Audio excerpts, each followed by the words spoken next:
আর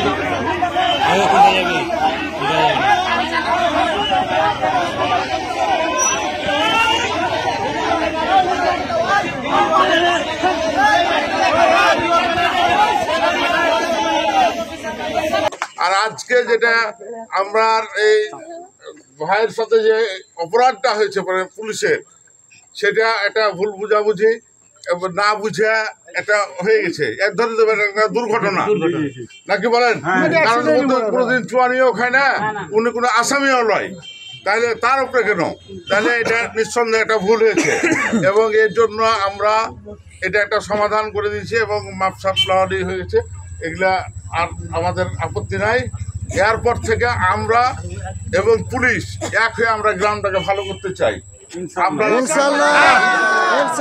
পরে কোনো পুলিশ যদি ধরেন যে এই মানে ধরেন টাকা খেয়ে যদি খারাপ কাজ করে, অবশ্যই আমি আপনাদের ছোট ভাই বলেন, বড় ভাই বলেন আর ছেলে বলেন, আমি আপনাদের সাথে আজকাল জানাবেন, আমরা তার বিরুদ্ধে ব্যবস্থা গ্রহণ করব। তো সবাই ভালো থাকেন। চেয়ারম্যান সাহেব, আমি একটা কথা বলতে চাই ভাই, একটু আর আজকে আমরা এই আমার কথা বলার পরে আর কোনো কথা না বাড়িয়ে এটা ভাবে চলে যাবো।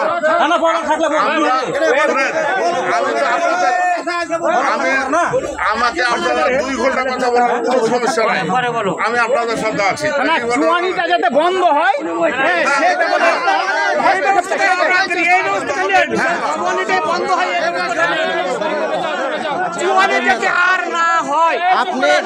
আপনি আমাদের নেতা আশিক মামা আছে, আপনারা অবশ্যই উদ্যোগ নেবেন। সাধারণ একজনের মজিবুর চাচাকে ধরার জন্য এতদূর আগিয়েছে। আমি মনে করি গ্রামবাসীকে যেভাবে আজকে সাধারণ একজন মজিবুর চাচাকে ধরার জন্য আমরা সবাই ঝাঁপিয়ে পড়েছিলাম এবং সেখান থেকে আমরা পরিত্রাণ পেয়েছি।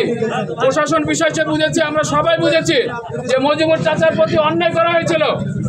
যেহেতু এটা অন্যায়ের জন্য আমরা প্রতিবাদ করেছি, সেরকমই আপনারা সবাই অন্যায় করবেন। যেখানে এখানে মাদক ব্যবসা হয় সেই ব্যবসাটা যেন না হয়, এই জন্য আপনারা সবাই সহায়তা করবেন।